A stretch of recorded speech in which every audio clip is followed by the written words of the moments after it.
Sex sells. It was not only Elizabeth who felt the hungry eyes of men eating her body. Priscilla felt the same and tried to explain about her need for more respect from men. And also at my work, because I work in a restaurant and hotel, and sometimes men are looking at me, but I don't feel comfortable at all. And I started to change my style of clothes, to wear a scarf to cover this area. So that was a step closer to hijab, so I did it step by step. In the past, men looked at me like I was an object. And I didn't want them to look at me like I was a piece of meat. But that they respect me more. Feminists worldwide struggle hard against the objectification of women. Their studies have found that audiences in the West are exposed to over 2,000 ads a day. On TV, in newspapers, on street billboards, all over the place.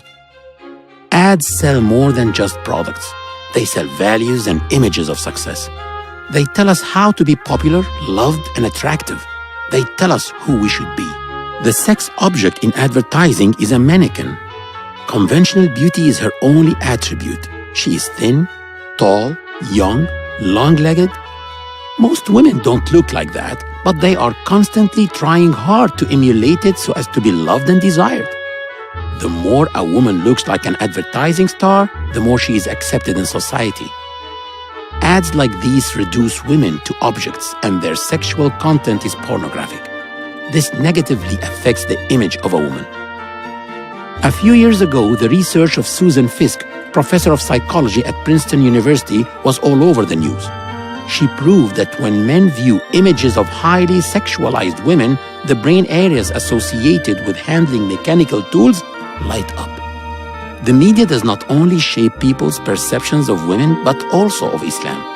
Professor Rasha El-Dessouky, a Muslim scholar in Al-Azhar University in Cairo and an activist for more than 30 years in the United States, spoke about the media's political agenda. Unfortunately, Islam has suffered from bad media all over the world. I have studied about 58 novels that speak about Islam and Muslims, and it does give a very bad image of Islam. The reason is all these political events that happen around the world are connected to the media. Whenever there is a very hot issue, whenever there is a fight over something, whenever there is a new revolution, you find that the media intensifies against the Muslims. And all the old images that we have seen by Orientalists in the 16th century, things that have to do with the Crusades, things that have to do with wars between Muslims and non-Muslims, they bring all these up again, conjure them up in the memory of the viewer in order to bash Islam and make it look bad. So what we advise is that people seek the sources of Islam and talk to Muslim people and not think that the media is the only source about Islam and Muslims. Dr. Leila Ahmed, a professor in the Divinity School at Harvard University, met with us and also spoke about the media.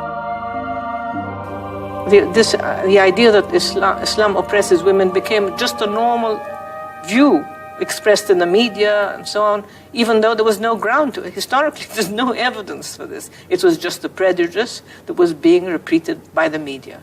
And many Muslim women felt offended by this, and they wanted to make clear to whoever they were speaking with or wherever they were out in the streets that they were Muslim and they stood by it and did not accept the prejudices.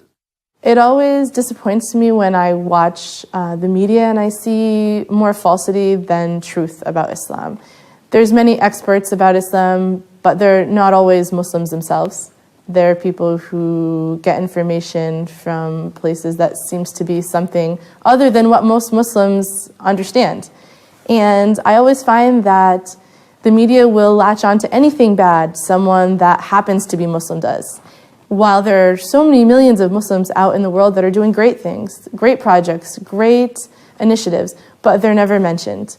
After 9/11, there was a time when I honestly hardly could bear to turn on the television, because this was when we were going to war, of course, immediately after 9/11, we were going to war with Afghanistan. and there was endless shots of women in burqa suffering, how we had to go and rescue them, and this somehow, this was Islamic oppression of women. The burqa was sign of that, and by extension, any kind of head covering was seen as Islamic oppression, and that became the prevailing narrative in America for a few months. It was really quite distressing, so it was very much a media issue and a political issue, but it was presented as women's oppression in Islam, and therefore Islam was just terribly oppressive. And that extended, and that was partly why I'm sure women were attacked. Young American women wearing hijab suffered the consequences of this media representation. A lot of people were getting information from the media that wasn't correct about Islam. What I was able to do, and this was a positive thing, was be able to pass on information that was the truth about Islam. People who were wondering about it, people who didn't know anything about it, when they found out I was Muslim, they would ask me questions, and I was able to tell them what a great thing Islam is, what it meant to me, how it inspired me. And this was a positive thing that I was able to find after I converted. Even though initially I was very scared, I was afraid people would sort of turn away from me and not listen to me. But I actually found there's many people that are open to hearing what you have to say. They're actually curious. They just don't have anyone to ask.